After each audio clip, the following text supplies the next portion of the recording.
하나님의 말씀을 들으십시오. 하나님이 죄를 알지도 못하신 이를 우리를 대신하여 죄로 삼으신 것은 우리로 하여금 그 안에서 하나님의 의가 되게 하려 하심이라. 아멘. 이것은 하나님의 말씀입니다. 예수님을 누구보다도 싫어하던 사람들이 있었습니다. 그 사람들은 바로 이스라엘의 가장 훌륭한 사람들이라고 존경을 받았던 대제사장들과 바리새인들이었습니다. 이 사람들은 지금으로 치면요, 아주 훌륭한 목사님이랑 비슷한 사람들이었다고 생각하시면 됩니다. 근데 이상하죠. 왜 다른 사람들도 아닌 훌륭한 목사님 같은 사람들이 우리 예수님을 그렇게 싫어했을까요? 자, 들어보십시오. 그것도 예수님을 다른 사람들이 예수님을 안 좋아하는 것보다 더 안 좋아하고 싫어했습니다. 예수님을. 왜냐하면 예수님께서 살아생전에 잔소리를 하셨을까요? 안 하셨을까요? 하셨어요. 예수님은 잔소리꾼이셨어요. 왜냐면 그게 예수님 오신 목적이거든요. 예수님이 왜 오셨어요? 우리를 구원하시러 오시긴 했지만 그 방법은 뭐예요? 우리를 잘하는 사람들로 만들려면 우리가 어떻게 하고 있다는 것을 드러내야 돼요. 그렇죠. 잘했습니다. 아주. 너희 잘못하고 있어라는 걸 드러내기 위해, 그게 구원이에요. 아셨죠? 너희 지금 잘못하고 있어. 너희 지금 죄 짓고 있어. 이렇게 맨날 잔소리하면서 돌아다니셨단 말이에요. 근데 누구보다도 잔소리를 심하게 들었던 사람들이 바로 대제사장들과 바리새인들이었습니다. 그런데 이 사람들은 다른 사람들이 볼 때도 아주 나쁜 악당들이었을까요? 아니에요. 오히려 다른 사람들보다 훨씬 훌륭하게 살고 다른 사람들이 나도 저렇게 되고 싶어 이랬던 사람들이었다고요. 깨끗하고 착한 사람들이었어요. 이 사람들은 하나님의 법을 열심히 지키면서 살았습니다. 그래요. 근데 왜 꾸짖으셨을까? 그게 우리 궁금한 거예요. 이제 이유를 간단하게 이야기해 줄게요. 하나님께서는요, 퀴즈, 모세 오경을 누가 썼을까? 모세가 썼으니까 모세 오경이겠죠. 모세라는 사람을 통해서 하나님께서 자기 백성에게 규칙들을 주셨어요. 그걸 어려운 말로 율법이라고 해요. 제가 여러 번 말했죠. 근데 율법은요, 한두 개가 아니라 어마어마하게 많고 복잡하고 사람이 그걸 다 지키는 것은 불가능한 그런 법들이에요. 그 율법에 여러분이 잘 아시는 십계명도 들어가 있는 거예요.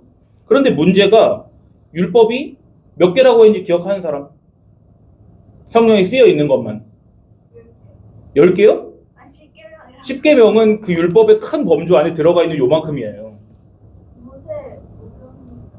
그걸 다 합치면 613개예요. 613개. 여러분 몸의 뼈의 수가 613개라고 누가 그럽니다.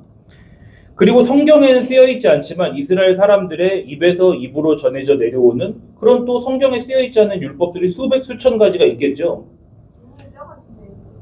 그렇다고 하더라고요. 그걸 기억하시면 좋겠죠. 한번 발라서 세봐. 살을 발라서 몇 개인지를. 난 내가 본 적은 없어. 참고로. 자, 근데 더욱 큰 문제가 있어요. 율법이 많다는 것만 문제가 아니라 이 율법을 누가 주셨다고요? 하나님이 주셨다고요. 근데 하나님께서 어떤 분이신지를 제가 처음 설교 시간에 말했죠. 하나님은 완전하신 분이죠. 그렇기 때문에 하나님은 완전하지 않은 거는 받으셔요? 못 받으셔요? 못 받으신다고요. 안 받으신다고요. 그러니까 하나님께서 직접 주신 이 수백 가지의 율법들을 지킨다는 말의 뜻은 이 중에 하나라도 어기면 된다는 말일까요? 안 된다는 말일까요? 안 돼요. 율법을 하나라도 어기면 다 어긴 거랑 똑같이 취급한다고요. 예를 들어서 지우랑 저랑 율법 지키기 대결을 했어요. 야, 오늘부터 한 달 동안 100개 지키자. 지우는 아주 훌륭한 사람이기 때문에 99개를 지켰습니다. 전사님은 2개 지켰어요. 하나님 눈에 어떻게 보일까? 똑같이 빵점이라고요. 아셨죠? 이게 율법의 기능입니다. 자, 그러니까 하나님께서 우리에게 율법을 주신 진짜 이유를 한번 생각을 해보자고요. 율법은 정말로 우리가 그 613개를 한치의 오차도 없이 지켜서 하나님께 잘했어 칭찬받으라고 주신 걸까요? 이게 1번. 자, 2번. 아니면 난 죽었다 깨어나기 전에는 이걸 절대로 지켜낼 수 없구나 라는 거를 깨닫고 하나님께서 얼마나 선하신 분인지 그리고 내가 그 하나님께로 가야 되는구나 이걸 위해 주신 걸까요? 1번이에요? 2번이에요? 1번은 잘 기억도 안 나죠? 자, 2번이에요. 2번. 다시 말해줄게요. 율법은 다 지켜서 칭찬받으라고 준 게 아니라 그걸 내가 못 지키고 하나님께 달려오라고 주신 거라고요. 이것은 지난 시간에 말한 에덴 동산의 선악을 알게 하는 나무의 열매. 그게 뭐예요? 세 글자로? 선악과죠? 선악과의 의미랑 정확히 똑같습니다. 선악과를 하나님께서 에덴 동산 중앙에 심어 놓으신 이유가 뭐라 그랬어요? 너네 이거 절대로 먹지 마. 먹으면 죽는다. 이 말씀 하셨는데요. 거기서 끝이에요? 그게 아니에요. 언젠가 너희가 반드시 나의 이 명령을 어길 것인데 그때라도 꼭 너희의 잘못을 깨닫고 나 하나님의 사랑과 은혜로 돌아오거라. 이게 더 진짜 큰 의미였죠. 이것이 선악과를 우리에게 주신 하나님의 큰 그림이었어요. 그와 똑같이 하나님께서 모세를 통해서 이스라엘 백성에게 주신 율법 역시도 그거를 하나도 빠짐없이 모조리 완벽하게 지켜서 칭찬받아라 라고 주신 거다? 아니죠. 율법을 주신 목적도 너희는 이걸 다 지킬 수가 없으니까 그걸 깨닫고 나 하나님께로 나아오거라. 그래서 용서받거라. 사랑을 받거라. 이래서 주신 하나님의 큰 그림이었다고요. 그럼 똑똑한 우리 학생들은 예수님께서 왜 그 대제사장들과 바리새인들을 꾸짖으셨는지를 이해해요? 이제? 왜 하나님의 율법을 그토록 잘 지키려고 했던 대제사장과 바리새인들을 예수님께서 꾸짖으셨는지 이해가 돼요? 조금? 하나님의 법인 율법 왜 주셨다고요? 다 지키라고? 아니면 너희는 그거 못 지킨다는 거 알기 위해서? 그렇죠. 그거를 못 지키더라도 우리를 품어주시고 용서하시는 하나님께로 오게 하기 위해서 주셨다 그랬죠. 그런데 대제사장과 바리새인들은 율법을 다 지켰어요. 근데 보세요. 잘 들어보세요. 다 지켰으면 된 것 같죠? 그렇지 않아요. 그렇게 했기 때문에 율법을 주신 원래의 목적을 잃어버렸어요. 왜냐? 난 다 지켰잖아. 진짜 지우 말대로. 근데 다 지키면요, 보세요. 사람이 그래, 나 이제 다 지켰으니까 내가 이걸로 칭찬받겠어. 이런 마음 들까 안 들까요? 그렇게 들겠죠. 완전히 정반대인 거예요. 하나님께서 율법을 주신 목적과. 그래서 예수님께서는 그 사람들을 그토록 엄하게 꾸짖으셨던 것입니다. 이 바보들아, 너희는 사람이 다 지킬 수 없는 하나님의 법을 너희의 힘으로 지키려고 헛수고들을 하고 있구나. 그러니까 너희는 우리가 잘못해서 그 법들, 규칙들을 어길 때라도 그걸 너그러이 용서해 주시는 하나님의 사랑을 너희가 그래서 못 보는 거야. 너희는 하나님의 규칙을 잘 지켜야만 너희를 사랑해 주시는 그런 엄하고 무서운 분으로 보고 있구나. 참으로 불쌍하다. 이렇게 말씀하신 거라고. 지유가 말하는 다 지킴의 의미는요. 그거를 주신 분의 마음은 못 보는 거를 말하는 거예요. 말 그대로 맞아요. 다 지켰어요. 하지만 그거의 원래 목적을 잃어버리고 만 거죠. 자, 보세요. 여러분이 뭔가를 열심히 하고 있는데 옆에서 찬물 끼얹으면 좋아요? 지금 난 네 마음이 100% 이해가 돼. 보세요. 이 사람들은 잘 지키고 있었다니까. 그러니까 똑같이 생각한 거예요. 나는 왜 잘 지키고 있는데 왜 옆에 와서 욕 쓰면 안 되지. 왜 옆에 와서 잔소리를 하는 거야? 그렇게 생각한 거예요. 이 사람들은 예수님을. 지가 뭐길래 하나님의 명령과 율법을 오늘도 지키려고 애쓰고 있는 우리들을 왜 잘못됐다고 욕하는 거야? 지가 뭐길래 우리한테 이래라 저래라 하는 거야? 근데 그게 바로 사람이 죽일 마음이 생기는 포인트인 거예요. 그래서 이 사람들은 우리 안 그러잖아요. 우리도 죽여요. 잘 들어보세요.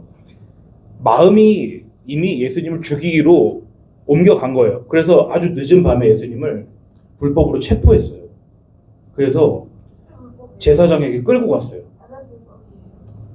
왜냐면요, 누구를 끌고 갈 때는 그런 식으로 납치해서 가면 안 되잖아요. 당신은 이러이러한 법을 어겼기 때문에 경찰서로 가주셔야겠습니다. 이렇게 해야 되는데 이 사람들은 밤에 사람들이 안 볼 때 예수님을 법정으로 끌고 간 거예요. 그래서 거기에 여러 사람들이 모여 있어요. 사람들이 너도 나도 나와서 예수님을 거짓말쟁이라고 사기꾼이라고 막 나와서 증언을 하는 거예요. 근데 이 사람들의 말이 다 앞뒤가 맞지 않아서 예수님을 사형시키는 데는 충분하지 못했습니다. 뭔가 뾰족한 수가 없을까? 저 예수를 어떻게 죽일 수 있을까? 사람들이 생각을 한 거죠. 죽잖아요. 그 정도로 사람들이 죽이고 싶을 정도로 마음이 불타오른 거예요. 예를 들면은 아까 이제 우리 지우가 트라우마가 있죠. 뭘 싫어한다고요 아까? 원래 벌레 싫어하죠. 벌레 싫어하는데 지우한테 벌레를 막 입에 막 넣어봐.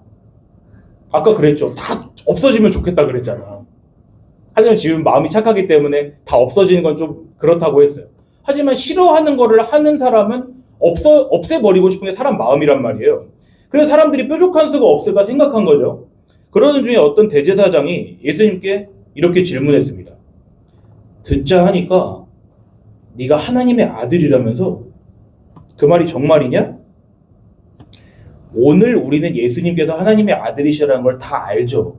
하지만 이 당시에 어떤 사람이 자기를 가리켜서 내가 하나님의 아들이요 라고 하는 거는요 아주 큰 죄를 짓는 것이었어요. 왜냐? 그건 하나님을 모욕하는 일이었거든요. 왜냐? 하나님은 한 분뿐이신데 사람이 자기 자신을 하나님이라고 하는 것은 하나님이 또 있다는 뜻이잖아요. 그건 아주 심각한 죄였다고요. 그것이 바로 사형에 해당하는 죄였던 거예요. 근데 예수님께서 어떻게 대답하시는지 아세요? 맞아. 내가 하나님의 아들이야. 너희는 내가 하나님의 오른편 자리에 앉은 것과 나중에 구름을 타고 다시 내려온 것을 너희가 보게 될 거야. 그러신 거예요. 그것도 좋은 질문이에요. 사람들이 충격에 빠진 거예요. 저놈이 드디어 미친 소리를 하는구나. 어떻게 감히 사람이 자기 스스로를 하나님의 아들이라고 할 수 있는가? 저놈을 사형시키자. 반드시 죽일 놈이다. 그래서 하나님의 아들 예수님께서는 이 일, 즉 스스로를 하나님의 아들이라고 말씀하신 일 때문에 사형 선고를 받게 되신 거예요.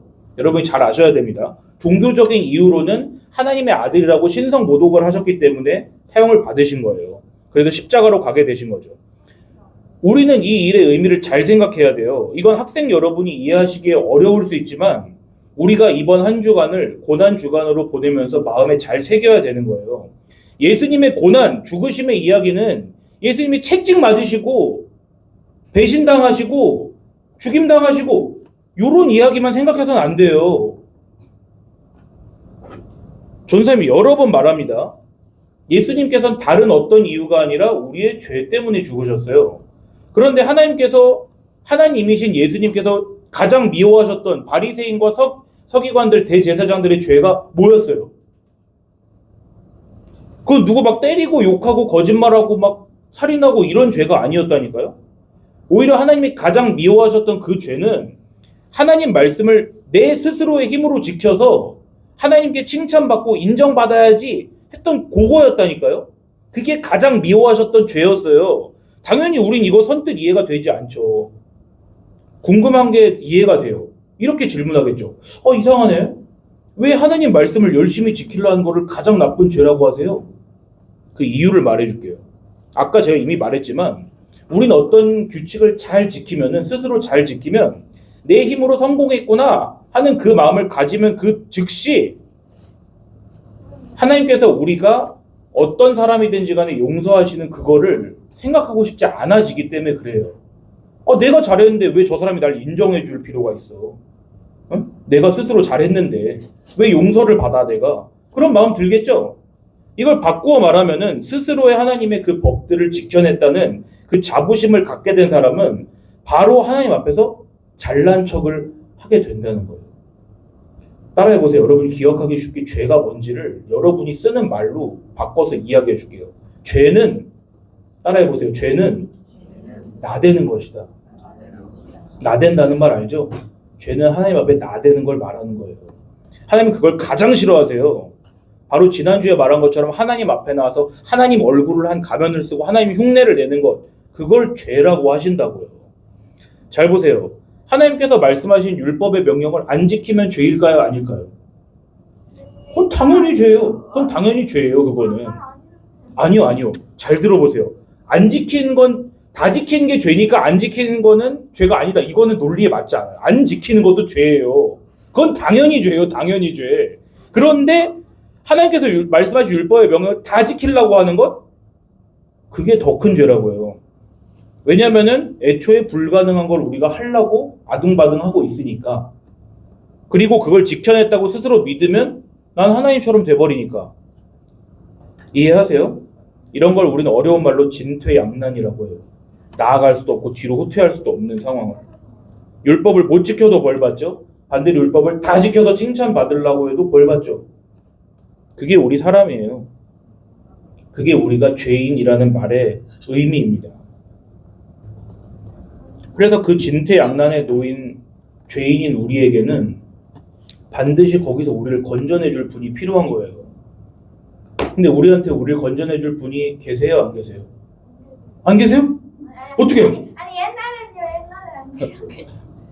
우리에게 계세요. 누구세요? 예수님이시잖아요. 예수님은 처음 태어나실 때부터 십자가에 달려 죽으실 때까지 한결같이 말씀하셨잖아요. 내가 너희의 죄를 없애러 왔다고요. 예수님 우리의 죄를 위해 죽으셨어요. 우리가 하나님의 율법을 지키지 못한 그 죄뿐만 아니라 마치 우리가 율법을 다 지켜가지고 하나님처럼 되려고 한 그 죄까지 위해서도 다 품고 죽으셨다고요. 다르게 말하자면 여러분 잘 들으세요. 여러분 십자가를 껍데기로만 이해하지 않도록 설명해 줄게요. 예수님께서는 십자가에요. 죄인으로 매달려서 혼이 나셨어요. 예수님께서 십자가에 매달려 하나님 아버지께 혼이 나셨습니다. 이 하나님의 율법을 모조리 어긴 나쁜 놈아. 감히 하나님처럼 되려고 한 이 교만한 놈. 내가 너를 저주하고 너에게 벌을 내리노라. 하나님이 그렇게 말씀하신 거예요. 이것이 정말 이해가 되세요? 예수님은 율법을 다 지키시고 어긴 게 없으시지만 우리는 다 어기고 우리가 지키려고 하나님처럼 되려고 했기 때문에 그대로 예수님이 십자가에 달려서 죽으신 것이라고요. 하나님께서는 그 예수님을 하나님처럼 되려고 한 교만한 놈이라고 벌 주신 거예요. 우리 대신 하나님께 예수님은 교만한 자라고 호통을 들으셨다고요. 원래라면 하나님의 법을 어긴 우리가 저주와 벌을 다 받아서 십자가에 매달렸어야 되지만 그렇게 하지 않고 하나님 아버지의 사랑 가운데서 영원히 붙어 사시던 예수님께서 하나님께서 그를 버리시고 미워하시고 벌을 주셔서 죽이셨다고요. 그러니 학생 여러분 또 우리 선생님들 우리 안에 있는 그 어떤 선한 것도 의지하지 마시자고요. 우리의 잘못, 실수, 악행뿐만 아니라 우리의 율법 지킴, 선한 행위까지도 예수님을 십자가에 매달았다니까요. 그래서 이사야 선지자가 우리의 의로움, 우리의 착함조차도 더러운 옷과 같다고 한 거예요. 에덴 동산에서 주신 선악과도 모세를 통해 주신 율법도 모두 우리가 하나님 말씀을 지킬 힘, 능력이 없다는 것을 우리에게 알려주시려고 깨닫도록 너흰 죄인이야 라는 걸 알려주시도록 하기 위해 주신 거예요. 선악과 율법 모두가 우리의 죄인됨 그리고 하나님의 사랑과 은혜를 깨달아 알고 그 품으로 돌아오라 라고 주신 하나님의 지혜예요. 그리고 그 하나님의 지혜가 2000년 전에 예수님께서 매달리신 갈보리 언덕의 십자가에서 다시 한번 하나님 백성에게 울려 퍼지는 거죠. 너희가 한 나쁜 일에도 얽매이지 말고 심지어 너희가 한 착한 일로도 우쭐대지 말고 이 십자가에 매달린 하나님의 아들 예수 그리스도만 바라보라 이렇게 말씀하신 거예요. 자기 백성들의 과거, 여러분이죠 여러분. 여러분의 과거, 현재, 미래의 모든 죄를 위해서 죽으셨습니다. 그 중에 하나만 위해서 죽으신 게 아니라요. 하나님께는 모든 시간이 하나이기 때문에 여러분이 앞으로 지을 것도 다 아신다니까요. 그걸 위해서 이미 값이 다 치러진 거예요. 그래서 하나님의 아들이 죄인인 자기 백성을 대신하여서 죄인으로 취급받아서 버려지시고 벌받아 죽으신 거예요. 그 값으로 우리 죄인들은 하나님께 그 아들 예수님처럼 여기심을 받는 거죠. 그래서 죽음으로부터 건져나서 사라지고 하나님께 받아들여지는 거예요. 하나님께서는요, 자기 착한 거 가지고 하나님 앞에 나온 사람을 제일 싫어하세요. 그게 나대는 거니까요. 하나님께서는 자기 아들 예수만을 가지고 하나님께 나온 사람을 가장 사랑하시고 기뻐하세요. 그걸 여러분이 아시는 것이 예수님을 믿는 거예요. 예수님 오늘 기도하면 내일 이루어질 걸 믿어요. 그건 나조차고 믿는 거고요. 하나님의 아들로만 내가 하나님 앞으로 나아갈 수 있구나라는 걸 아는 게 예수님을 믿는 거라고요. 하나님 나에게는 예수님이 필요하군요. 내가 하나님께 뭘 해드려야만 되는 것인 줄로만 알았는데 이제 보니 처음부터 끝까지 하나님께서 다 나에게 해주셨군요. 하나님 심지어 하나님의 아들마저도 저희를 위해서 보내주셨군요. 하나님 감사해요. 너무나 감사해요. 제가 앞으로는 그 예수님을 통해서 보여주신 하나님의 그 사랑과 은혜만을 꼭 붙들게요. 제가 착한 일에도 우쭐해지지 않도록 심지어 나쁜 일을 저질러도 그거에 얽매이지 않고 하나님의 은혜로 달려갈 수 있게 저를 꼭 인도해 주세요. 하나님은 그렇게 하는 사람을 가장 기뻐하시는 거예요. 여러분 이번 한 주 동안 고난주간이라는 절기를 보내시면서 우리 대신 우리를 위해 나를 위해 십자가에 대신 달려 돌아가신 예수님을 깊이 생각하시기 바랍니다. 함께 기도합시다. 사랑의 하나님, 천지 만물을 하나님께서 지으시고 그 가운데 계시고 부족할 것이 없으시지만 하나님께서 우리를 사랑하셔서 그 아들이신 예수님을 우리를 위해 주시기까지 하셨습니다. 우리가 아직 어려서 우리의 죄와 잘못을 잘 깨닫지 못하지만 우리가 자라나면서 우리 속에 있는 악한 것들을 볼 때마다 또한 우리가 하나님께 착하게 살아서 인정받으려고 하는 그런 우리의 모습을 발견할 때마다 그 모든 것들을 대신하여서 하나님의 아들이 십자가에서 모든 값을 치르셨다는 것을 우리가 알도록 인도하여 주옵소서. 우리가 믿는 것은 오직 그것뿐입니다. 하나님께서는 우리가 드리는 제물이 아니라 하나님께서 직접 준비하신 하나님의 산에서 준비되리라고 말씀하신 그 제물 예수님만을 받으신다는 것을 믿습니다. 우리가 예수님만을 온전한 제물로 가지고 하나님 앞에 나아가는 어린이들 되도록 또한 선생님과 저가 되도록 인도하여 주시기를 간절히 원합니다. 이번 한 주간을 지나며 예수님께서 달리신 십자가의 의미를 깊이 묵상하도록 성령 하나님 우리 마음 가운데 힘 주옵소서. 우리를 사랑하시는 예수님의 이름으로 기도드리옵나이다. 아멘.